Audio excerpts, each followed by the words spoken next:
Tengo algunas novelas y libros de cuentos escritos, publicados, y lo que les traigo acá no es tanto un estudio profundamente científico, me van a disculpar todos ustedes porque yo sé que la ciencia para ustedes es lo más importante.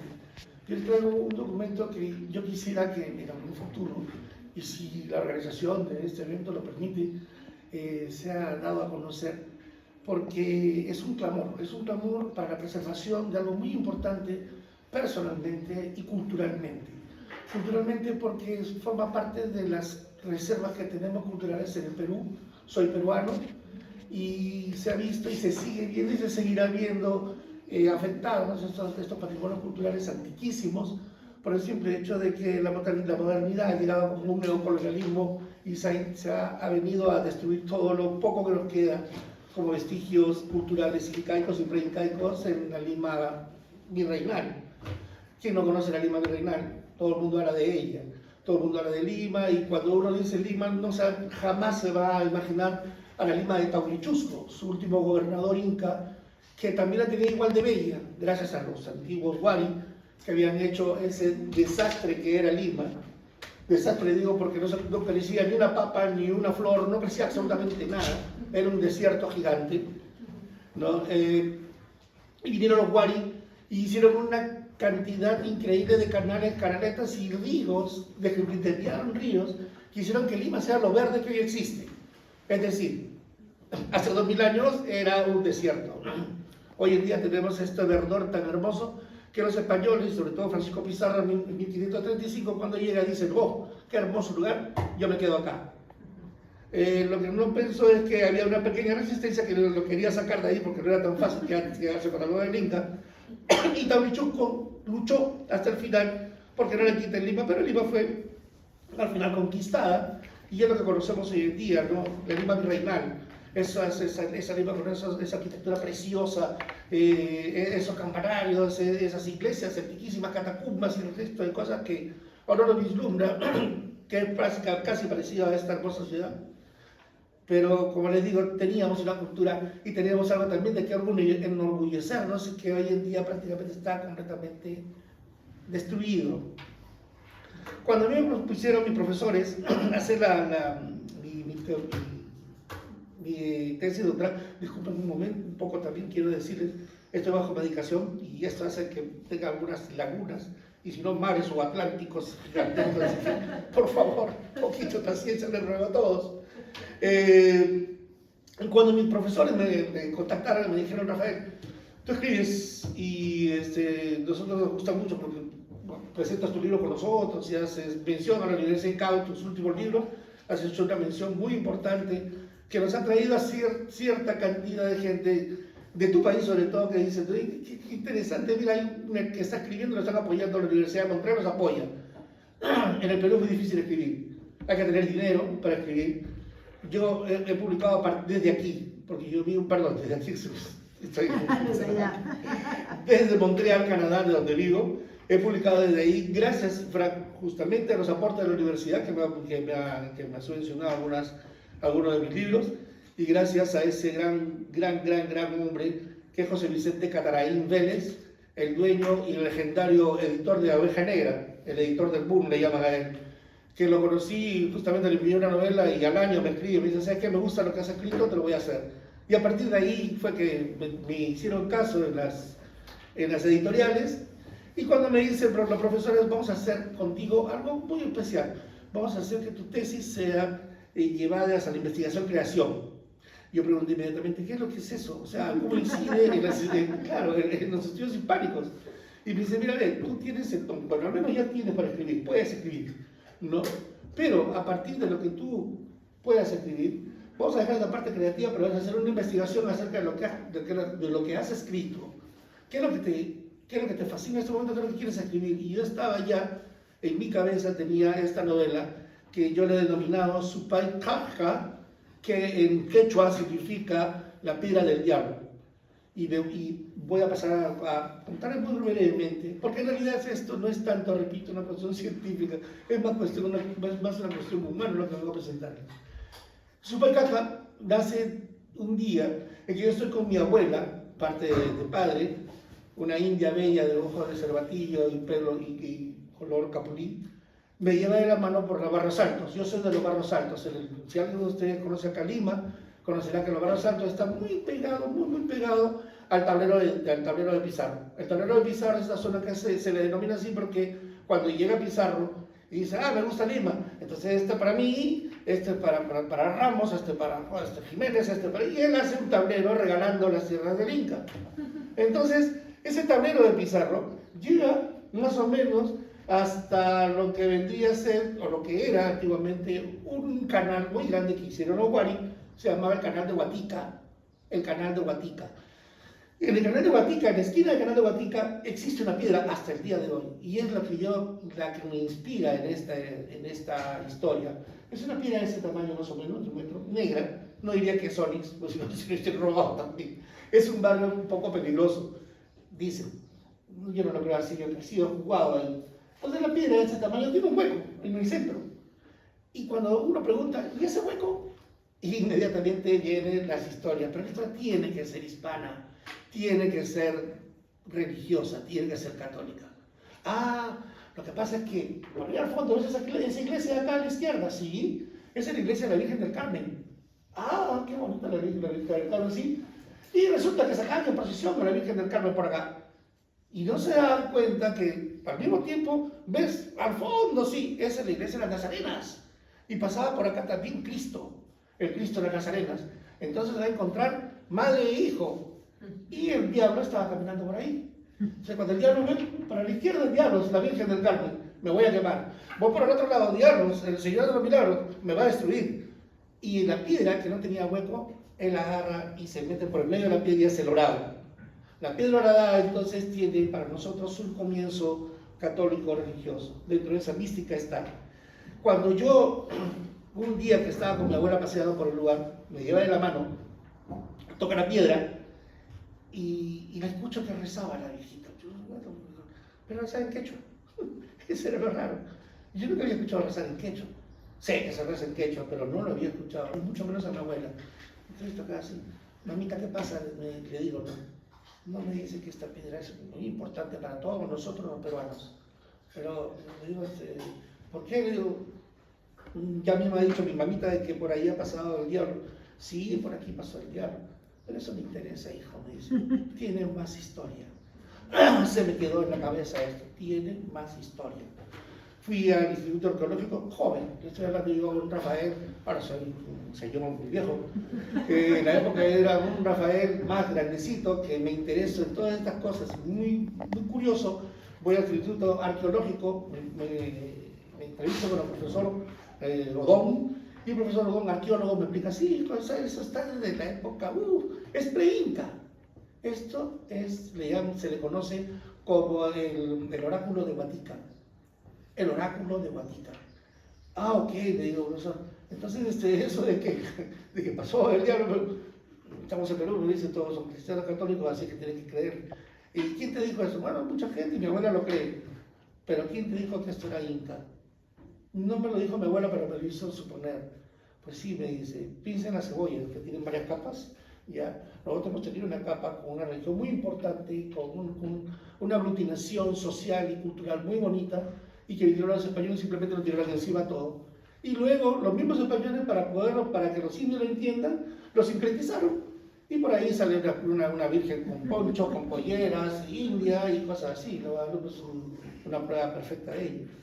Entonces, como les repito, quedó en mí esta idea, ¿no? de la novela. Cuando mi profesor me dice, ¿qué vas a escribir?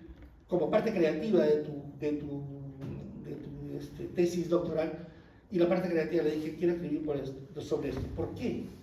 Le digo, porque principalmente la quieren erradicar.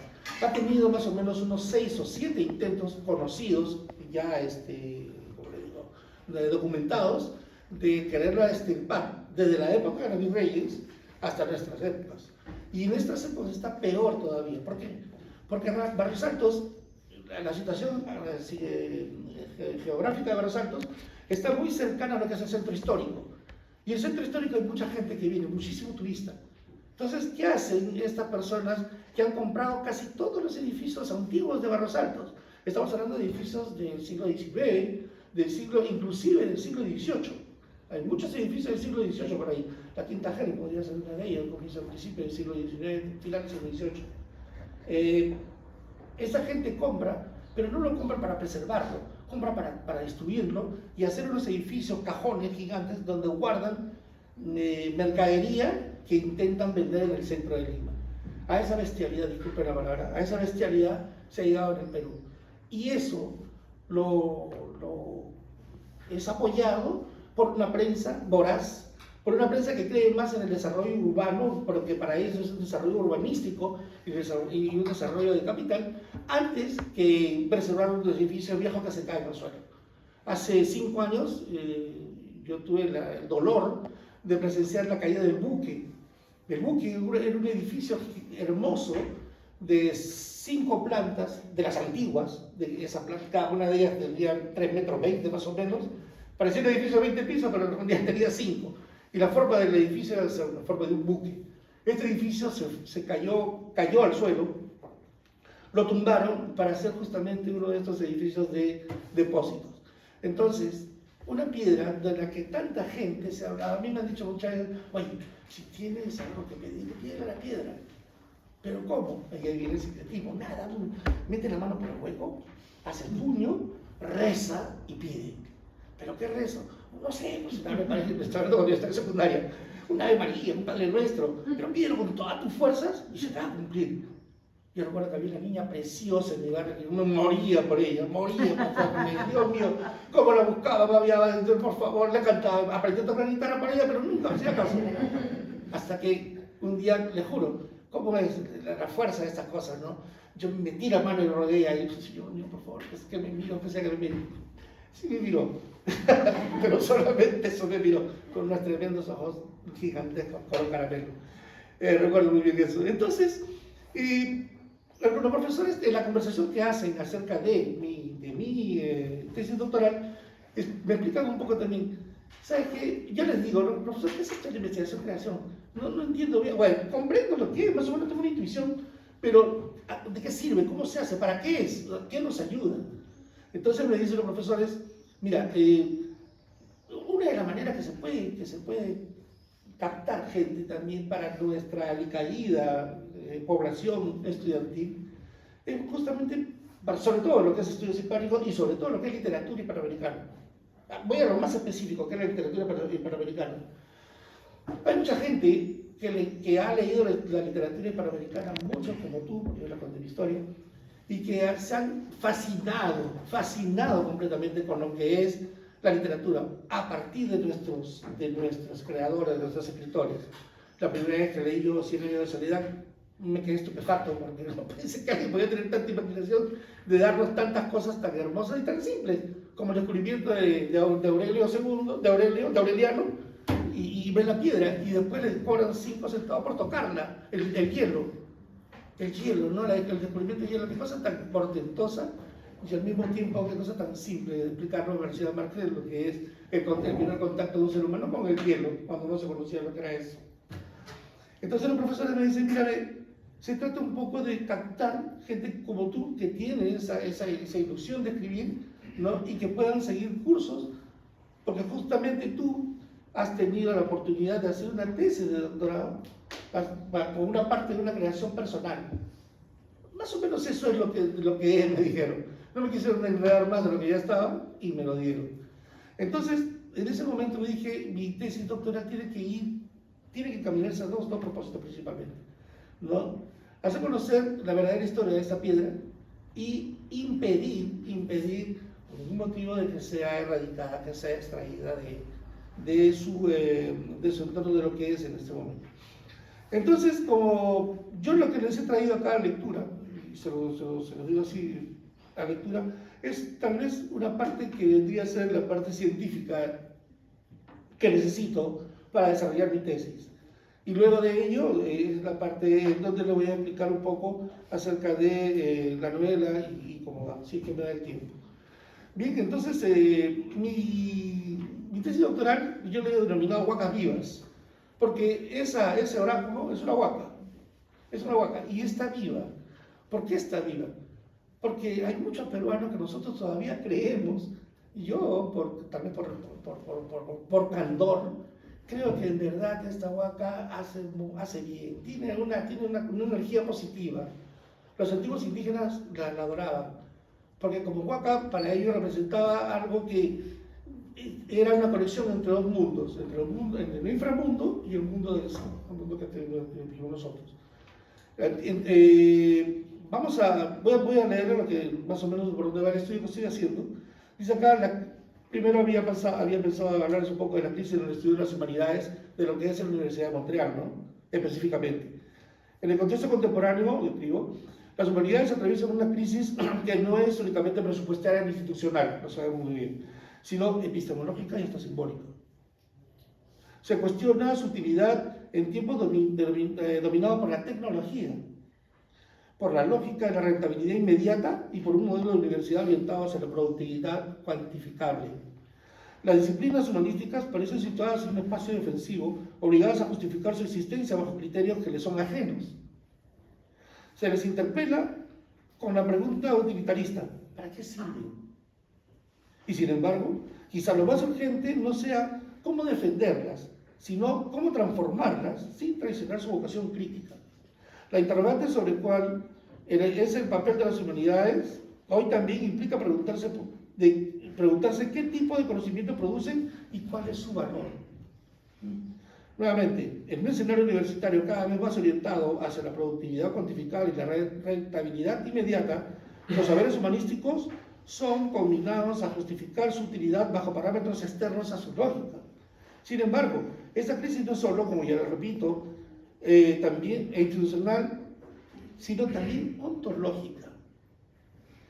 ¿Qué forma puede asumir hoy el vínculo entre investigación académica, creación artística y comunidad extraacadémica? ¿Cómo reactivar el sentido público del trabajo intelectual sin diluir su rigor? Tal vez una de las muchas respuestas a esos cuestionamientos esté en el estudio, interpelación y manejo de la literatura latinoamericana contemporánea. Ahora le voy a explicar por qué. Disciplina que no solo refleja la historia social y política de la región, sino que también actúa como herramienta de investigación y crítica epistemológica.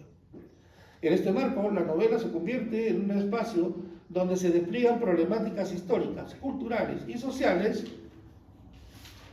a través de la imaginación narrativa. Profesor, 2 minutos. Sí, 2 minutos. ¿Ya pasamos? Ok, bueno. Bien,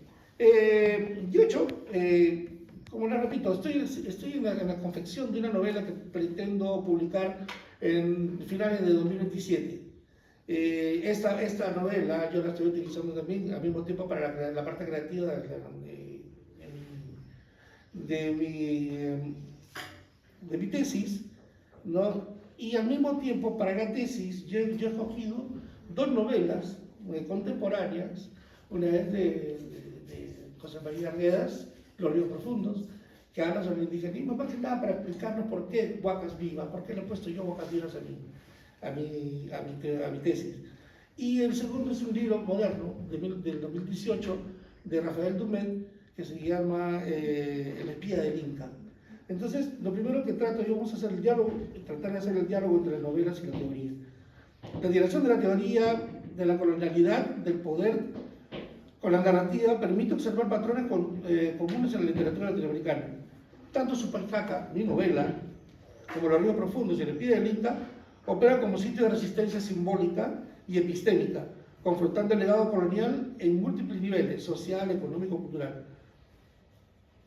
Además, estas obras, o sea, las que hemos mencionado, muestran cómo la literatura puede convertirse en laboratorio de ideas y experimentación metodológica. La investigación-creación no solo busca producir conocimiento académico, sino también abrir espacios de reflexión ética y cultural, desafiando los discursos hegemónicos y promoviendo la lectura crítica de la historia, la cita de... Voy a dejar acá porque si no esto va a ser muy largo. Voy a pasar, solo tuve que hablar de esta introducción. El funcionamiento, ¿de qué manera estaba haciendo funcionar yo desde un punto de vista metodológico esta novela?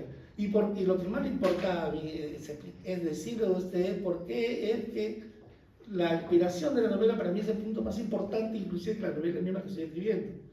De ahí que lo que estoy buscando yo es que un documento de esta naturaleza quede como un, vamos a decir, un ejemplo o como un cuestionario, un cuestionamiento a las personas en Perú que pretendan erradicar esta piedra del diablo que es importante para muchas generaciones. Se trata también de hacer tal vez eventos culturales en los que podamos nosotros preservar la huaca como tal, ¿no? Pero para ello, como les repito, necesitaba yo hacer un trabajo un poco más amplio y que tenga un poquito más de tiempo para poderlo explicar, pero ya vi que el tiempo lo peor se ha hecho sonoramente por 1 hora. Así que bueno, voy a dar una conclusión que sea, lo siento mucho.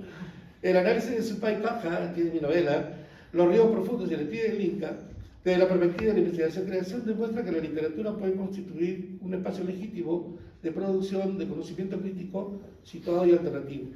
En un contexto en el que las humanidades atraviesan una crisis epistemológica, simbólica e institucional, estas obras evidencian que la creación literaria no solo posee un valor estético, sino también una capacidad interpretativa y reflexiva, capaz de interrogar a la historia, a la memoria y las estructuras de poder que organizan las sociedades latinoamericanas. A través de la articulación entre ficción, archivo, oralidad y construcción histórica, esta novela reconfigura formas de conocimiento desde la periferia y cuestiona la colonialidad del poder, así como el eurocentrismo presente en gran parte de la historiografía y de la teoría social dominante. Desde esta perspectiva, la narrativa se convierte en una herramienta de resistencia epistemológica y cultural capaz de recuperar voces, sensibilidades, memorias históricas desplazadas por los recursos oficiales. Lo siento mucho, me hubiese gustado hablar un poco más, pero ya sonó también hasta las campanas del Señor. Muchas gracias.